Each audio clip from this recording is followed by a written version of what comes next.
How does an innocent online chat turn into a horrifying tragedy? Imagine your child, niece or sister, young, full of life, and curious about the world. She makes new friends online just like millions of kids do every day. But what if one of those friends isn't who they say they are? What if that connection leads her down a dark path she never imagined? This is the heartbreaking story of Patricia Jocelyn Alatorre, a 13-year-old girl from Bakersfield, California, whose life was stolen in the most horrific way by someone she met online. This is not just a story about a tragedy. It's a wake-up call for all of us. Patricia's story isn't just another headline. It's a chilling reminder of the dangers lurking in the digital age. We'll explore the series of events that led to Patricia's untimely death, how the community responded, and the legal battle that ensued. But most importantly, we'll discuss what we can do to protect our loved ones from falling victim to online predators. Patricia Jocelyn Alatorre was like any other 13-year-old girl. She was bright, loved by her family, and had a smile that could light up a room. Born on May 14, 2007, Patricia grew up in Bakersfield, California, a place where everyone knew each other, and neighbors were like extended family. She was known for her bubbly personality and her love of socializing, both in person and online. It all started with what seemed like an innocent online interaction. Patricia, like many teens, was active on social media, a place where she could express herself and make new friends. One day, she connected with a man named Armando Cruz, a 24-year-old from Inglewood. Cruz was charismatic, knew how to talk to young girls, and quickly built a rapport with Patricia. They began chatting regularly, and soon the conversations turned more personal, more intimate. Cruz, a master manipulator, slowly gained Patricia's trust. He convinced her to share explicit photos, making her feel special, like she had found someone who truly understood her. But this was all part of his sinister plan. Their first face-to-face encounter was carefully orchestrated by Cruz. He convinced Patricia to meet him in person, and during that meeting, he persuaded her to perform oral sex. Patricia was likely scared, confused, and unsure of what to do. Cruz had manipulated her into a situation she couldn't easily escape.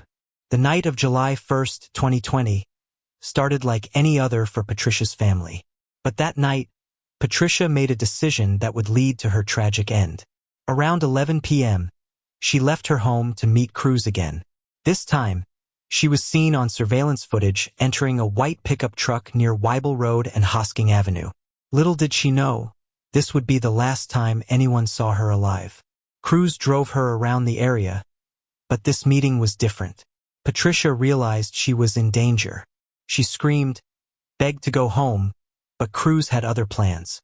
He sexually assaulted her, and when she resisted, he strangled her to death. As if that wasn't horrific enough, Cruz then committed unspeakable acts, desecrating her body before burning it in an attempt to cover his tracks. When Patricia didn't come home that night, her family was frantic. They reported her missing, and the Bakersfield Police Department began their search. At first, they believed Patricia might have run away, something not uncommon for teenagers. But as hours turned into days, hope began to fade, and the reality of the situation started to sink in. As the investigation progressed, the police received a crucial piece of evidence: surveillance footage of a white pickup truck seen near where Patricia was last spotted. This footage was made public, and the community was asked to help identify the vehicle. Tips poured in, and soon, the investigation shifted from a missing persons case to something much more sinister: a homicide investigation. On July 6, 2020, the police tracked down the pickup truck and arrested Armando Cruz. It wasn't long before Cruz, under pressure, began to talk. He led the police to where he had burned Patricia's body, hoping to destroy any evidence of his crimes. But despite his efforts, crucial evidence was still found, and the police knew they had their man. Cruz eventually confessed to the heinous acts he had committed. He described in chilling detail how he had raped and murdered Patricia, and then tried to cover it up by burning her body in an industrial area in Inglewood. This confession, along with the physical evidence collected, left no doubt about his guilt. The Bakersfield Police Department, which had initially believed Patricia might have run away, now faced one of the most horrifying cases they had ever encountered.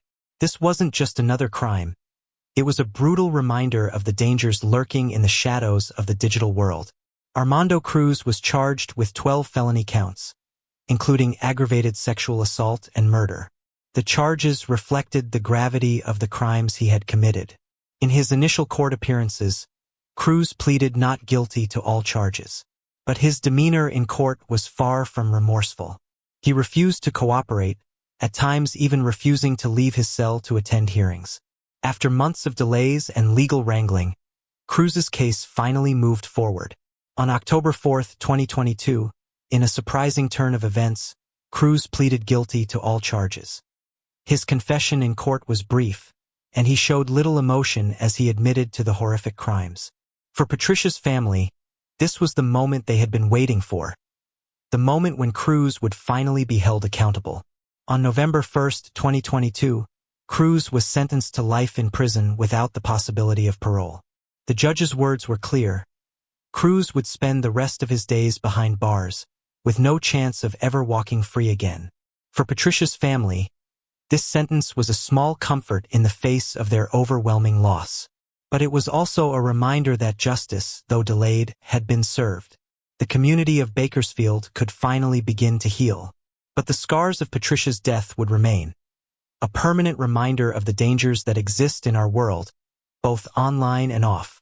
From the moment Patricia was reported missing, the Bakersfield community rallied together. Vigils were held near her home, with neighbors, friends, and even strangers coming together to pray for her safe return. But when the news of her death broke, those vigils turned into gatherings of grief.